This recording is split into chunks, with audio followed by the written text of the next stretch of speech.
Hi everyone, Patrick Marks here. Thanks for watching. Today's topic, how can the atheist worldview explain logic? It boils down to believing that either the universe itself is eternal or God exists. There is a transcendent being who is beyond time, space, and matter, and he called the entire universe into existence. But the laws of thermodynamics and other scientific evidence make it pretty plain that the universe is not eternal. It is not uncaused. So this creates a dilemma. Both atheists, that is the people who don't believe that there's a God, and theists, those who believe that there is a transcendent being who is responsible for the creation of the universe. Both of these groups have the same facts, the same data. They simply interpret this data differently. All human beings interpret the data that comes into them through a framework, a connected set of beliefs about what is real and what real things are like. This connected set of beliefs is called a worldview. So the real question is your worldview a rational or reasonable worldview? Now, before I continue, I do need to give credit where credit is due. Most of these ideas come from Dr. Jason Liesel, particularly in his book, The Ultimate Proof. I only say that because I don't want to be guilty of plagiarism. These are Dr. Liesel's ideas and C.S. Lewis's ideas. I'm simply repackaging them in a different way. So just think about one little fact. If you've watched TV long enough, you know that DNA is the itty-bitty molecule that you're going to leave behind at the crime scene. Now, in more complicated terms, DNA is an extremely complicated macromolecule that is loaded with buckets and buckets of information about a life form. In fact, your DNA codes for pretty much everything about you. Your hair color, your eye color, maybe your lack of hair or whatever. Now, the truth is, DNA stores specified complex information. That means that the information that is coded in your DNA is not simple. It is a specific blueprint. Now, atheists believe that DNA is the product of millions and millions of years of chemical accidents. They think that one form of a molecule just happened to function better than another, and so it survived better, and then it just happened to change again, and so it survived a little bit better, and so on and so forth until we get the DNA that we see today. Atheists think that this sort of natural selection is how we got the DNA that we see today.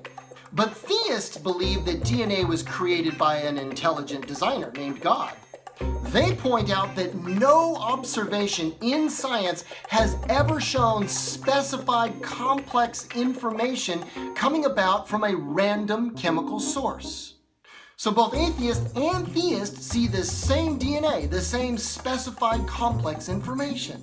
Both of them see the same facts, but they interpret these facts differently. So the facts alone will not convince anybody to change their mind about their worldview because anyone can always appeal to the unknown to explain something. For example, theists say that no one has ever scientifically observed a random chemical process producing specified complex information, such as we see in DNA. But atheists can always say, well, we haven't observed it yet. Or they can say, well, we can infer that this must have happened in the past because of natural selection.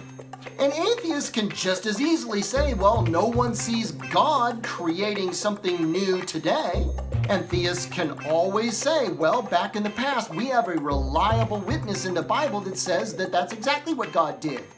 Both groups are using what is called a rescuing device. And there's nothing wrong with using a rescuing device so long as you can show that you have good reasons that your rescuing device is most likely the truth. But if the consequences, that is the results of your worldview, don't comport very well, they don't fit rationally well together, then you may not have a rational or reasonable worldview in the first place from which to interpret data. In other words, a good worldview must be logically consistent. And that is what I plan on spending the next few videos exploring. Is the atheist worldview or the theist worldview logically consistent? Well, in the first place, a good worldview, a rational worldview, will be able to explain how it is that we can know things in the first place. Dr. Liesel calls this the preconditions of intelligibility. Well, I know that's a tongue twister, but what he means is there are certain things that we have to assume are true first before we can really know anything.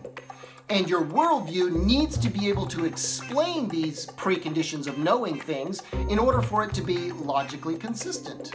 For example, we take it for granted that we can basically trust our senses. Unless we could basically trust our senses, we couldn't do science at all. If you can't trust your eyes, if you can't trust your brain, how can you do science?